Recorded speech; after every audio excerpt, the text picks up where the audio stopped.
Let's go around the Inside Politics table, ask our great reporters to share a final nugget from their notebooks. Nia Malika Henderson. On Tuesday, a lot of eyes will be on Texas. Now, Wendy Davis has virtually no chance of winning that race down in Texas. She's running for governor.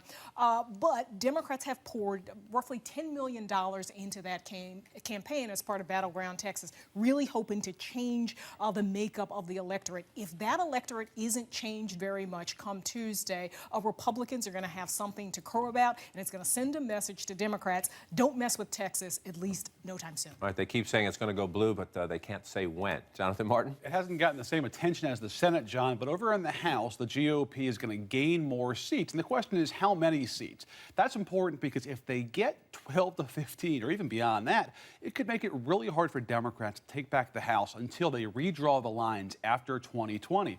I talked to the chairman of the NRCC, Greg Walden, on Saturday. He lowballed the gains to me at 6 to 8. Most folks think it'll be a little bit higher than that. And notably, by the way, Chairman Walden said he wants to stay at the NRCC. There's been some chatter about him being forced out. He said, I'm staying.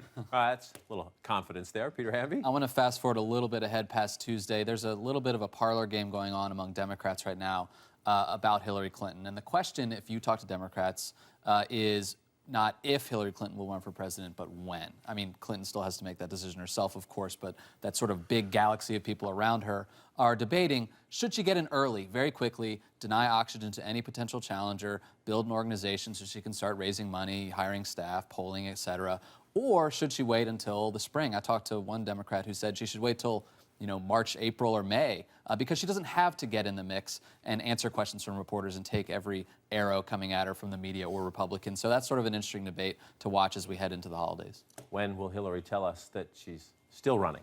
Dan?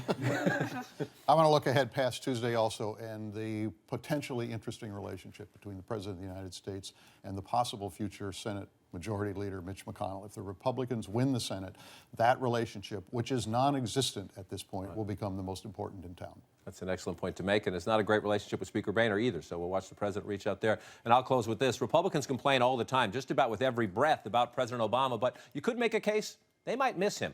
The president swept into office, remember, in a big Democratic year back in 2008, but the 6 years since have been boom time for Republicans. Take a look at these numbers. A 257-seat Democratic majority when the president took office, down to 201, and the minority in the House now. 27 Democratic governors at the beginning of the Obama term, down to 21 now. The number of Democrats in state legislatures, that's a key bench for future stars, down a whopping 600 from 6 years ago. Now, the change in the Senate, this year's big battleground, is less dramatic. 57 early in the Obama years, 53 now, 55 if you count the two independents who work with Senate Democrats. Now, the president's party usually takes a big hit in the sixth-year midterm vote, so it'll be worth taking another look at those numbers a week from now. But if Republicans fail again to take the Senate, given this favorable climate this year, their brand problems are likely to get as much, if not more, attention than the president's.